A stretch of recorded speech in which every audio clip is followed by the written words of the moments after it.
Back at Richmond International Raceway, and the picture has changed in tonight's NASCAR Nationwide Series race. Caution's out. Jason Leffler had some sort of problem over in turn number 2, and he has brought out the yellow flag. Let's see what happened. He's been complaining about being out of brakes, remember? Boy, that's a long slide. All the way up. And that just flat scared NASCAR. They said throw the caution flag. He didn't hit anything. I wasn't sure there wasn't fluid coming out of that car the way he was sliding through there. He's out of brakes, he said. He said he's out of grip, out of everything right now. He's just barely holding on. He's down in 17th. He lost a lap in that last exchange, so that will put him off the lead group. Now, this will be a set of pit stops with 61 laps to go. Could be the last ones. Well, you got to think it's going to be your last one, and you want to make it like it's your last one here. Of course, history tells us it's not the last one. Dave, here they come. Justin Allgaier is loose in, tight in the middle, loose off. To fix the race car, they will take down the air pressure in the rear tires to maintain the balance they want. They'll only put in 5 seconds of Sunoco fuel when they get to that point. Doc? 4,600 RPMs, 40 miles an hour for Carl Edwards. He is loose in the middle, and loose off. That pretty much sums it up. He's going to make a track bar adjustment, 4 tires, and Sunoco fuel. Mike.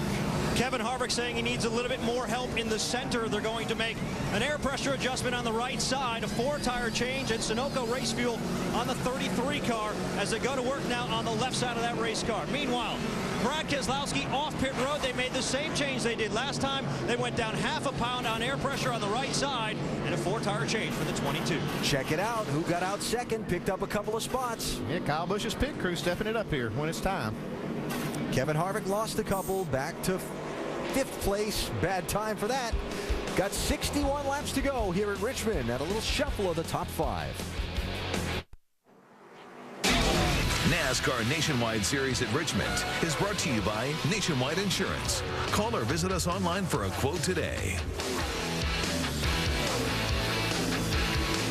Getting set to go back racing here at Richmond International Raceway. A couple of quick things. The caution was for debris in turn number 2. Jason Leffler gets the free pass, so he is back on the lead lap. And now, look who's side by side on the front row for the restart, Keselowski and Busch. Now, Justin Allgaier's been alongside Keselowski for the last couple restarts, but they had a mistake on pit road. Yeah, they were lucky not to lose any more spots. I mean, you see here, they're coming in for this is the money stop, we call it. So right front tire comes off fairly clean, but going back on, they have problems getting the lug nuts on. You see her chasing lug nuts, putting them on. Costs a lot of time. Usually this will cost you 4 or 5 spots. They're lucky it didn't cost them more. Yep. So Allgaier back to 3rd with Carl Edwards 4th. Kevin Harvick losing 2 spots on the pit stops back to 5th. But it's Keselowski and Busch side by side as we go at it. 57 laps to go. Whoa, look at Allgaier on the inside. Aggressive on this one now. To roughing up his own teammate. It's time to go.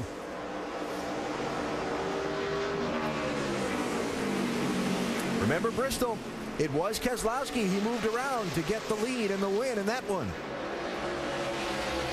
Yeah, but Keselowski's got that bite on top of the racetrack. He's got that car going, and that is what he needs to get ahead of him.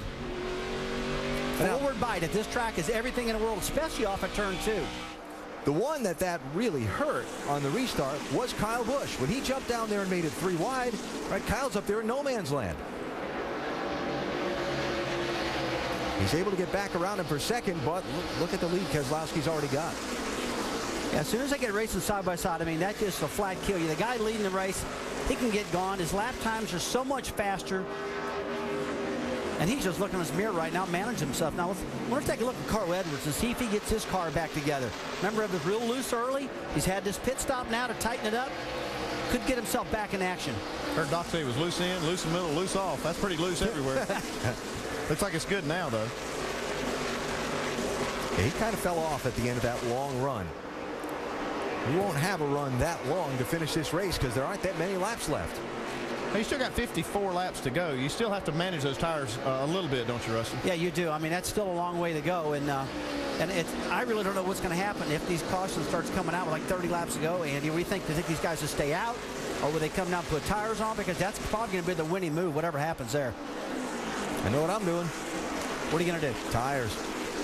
Yeah, I'd rather be on offense than on defense. That's one thing at a short track. If you're sitting out there on tires that are worn, you got guys chewing on your rear bumper that have 4 tires, put you in a bad spot. This is for 14th place. Mike Bliss and James Busher. Mike Bliss having a good run in the 40 car tonight. Really solid, huh? Nice to see. Tell you he's having a good run. I've been watching Coleman Presley in that Coleman. 23 car. He's been strong. His lap times are good. Right now, Coleman in the 23 is the first car 1 lap down. So if caution comes out, and again, history tells us it will, he might get back on the lead lap and have a shot.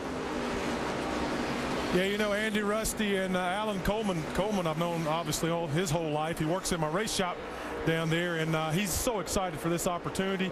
He's going to get a chance to race again at Darlington, and he's done a great job tonight. Really just trying to make some laps, stay out of trouble, and get a good solid finish for that 23 team tonight. Yeah, Brad, he's learned a lot tonight. I mean, just the whole race, he's steadily improving. You see passing lead lap cars now, and now in that lucky dog spot. So if he gets a lap back, he can make up some of those spots. Well, Brad, and I'm sorry, Alan, to interrupt you, but you know, every now and then a young guy gets a standout race, and right now for Coleman, this looks to be his standout race. He's passed all those cars behind you. He's the first guy getting the lucky dog, and like I say, his lap times are so good right now. I mean, he's good enough to be in the top, really 6 or 7 positions right now. How fast he's running. 21-year-old third-generation racer. His father, Robert, won here 1992 in the NASCAR Nationwide Series. Robert here this weekend as well, watching his son race. Yeah, and his grandfather, Bob Presley, one of the best short track racers in the country. Ever. Now there's Brendan Gaughan in the 62. He's racing Matt Kenseth in the 16 for 11th spot. See Brendan up in that top side of the racetrack. He loves to run around the top of the racetrack. Just feels more comfortable up there. And I don't care where he's running. He's always on the top. And we've tried to talk him down. He goes, no way. I feel good up here. I've seen him run the top at Martinsville. Yeah. I know. Talked to Brendan earlier today. He said, don't tell Rusty I said this, but this isn't my favorite racetrack. Well, you just told him. I know I did. He said, this isn't my favorite racetrack. Rusty hates it when I say that because he's had so much success here, but he's really done a nice job tonight. Yeah, he has. I have to tell him you better get used to it if you don't like it, because guess what? The rest of your peers love this place. What makes you any different?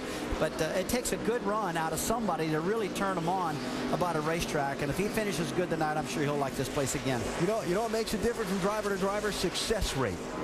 That's what makes you like a track. Yep. This is I don't know which came first. I mean, the liking it and then success, or the other way around. I remember when I first went to road courses. I hated road courses. Then I went there. I ran great. And I went, hey, I kind of like these places. So the success is first. It was all mental going into the race that you didn't like it.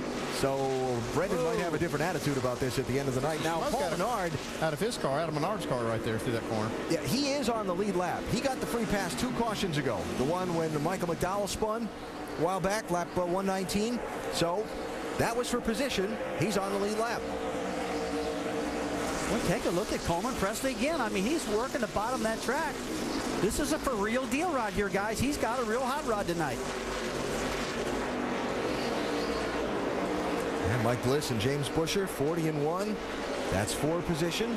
Jason Keller in the 35, 4 position, and that with him as well. Now, remember on the pit stop, Kevin Harvick lost 2 spots. Remember earlier, the radio transmission about the 12 and the chop. They're racing fairly clean so far. It's like Allgaier giving him plenty of room. I think that's the key right there so far. I mean, as long as Kevin's right there on him, and if the 12 car chops him, what some people call it when you cut in front of him, getting down in the corners, that'll make a driver aggravated, and that'll aggravate Kevin very, very fast. You see Kevin's car when it goes off into 1 and 2 particularly, right? Show a little smoke behind it. Yeah, I've noticed that too, and I'm not sure where that's coming from. If you do see that, I don't know if it's bottoming out a little bit or got a little tire rub when he gets all the way down on it. But I have seen that smoke. Boiling the brakes or something. He's diving off into there so hard. I don't know. Could be brake pads. Just something to notice. There it was again, just a little bit. Now, McMurray and Logano there for 7th spot on the right, while Harvick continues to try and find a way around Allgaier, and now he's got Carl Edwards moving back in to join the party. Not missing anything up front. Keselowski's moved away from Kyle Busch by 2 seconds at this point. So Logano through for 7th spot. What's Brad waving at there? Yeah, we saw him waving out the window there. Don't know what that was. I think he just passed a lap car there and told him a thank you. Thanks, buddy, for giving me a little break right there. All right, so Kozlowski, having led 153 of the 211 laps we've run, in command, but he's still got a critical 39 laps to go at Richmond.